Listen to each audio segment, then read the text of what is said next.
હવે વાત કરીએ હવામાન ખાતાની તો હવામાન શાસ્ત્રી અંબાલાલ પટેલે રાજ્યમાં આગામી દિવસોને હવામાનને લઈને આગાહી કરી છે।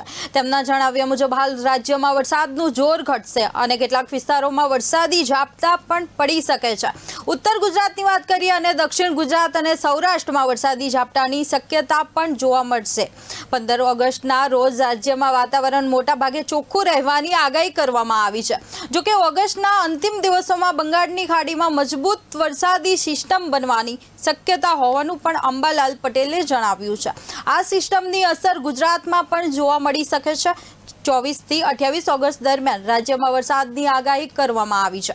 આ ઉપરાંત 6 થી 9 સપ્ટેમ્બર 10 ઓક્ટોબરની આસપાસ તેમજ નવેમ્બર મહિનામાં પણ વરસાદી ઝાપટા પડવાની શક્યતા છે। આગામી દિવસોમાં અમને ધીરે ધીરે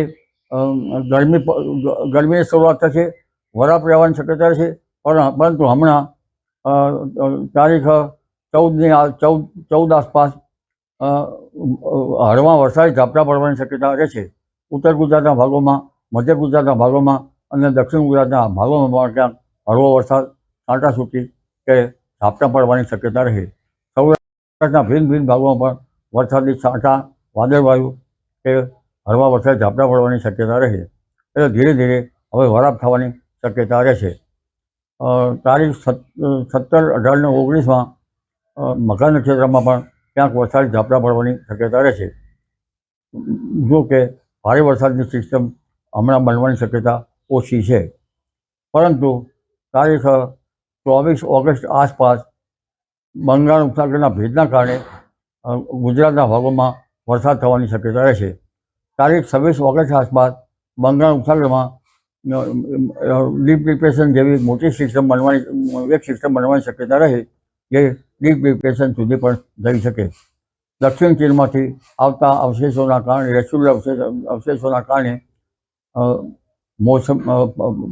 હવામાનના બંગાળ ઉપસાગર વધારે સક્રિય રહેવાની શક્યતા રહે અને બંગાળ ઉપસાગરના કારણે જ ગુજરાતના ભાગોમાં આ માસના, ઓગસ્ટ માસના અંતમાં કેટલાક ભાગમાં ભારે વરસાદી ઝાપટા પડવાની શક્યતા રહે।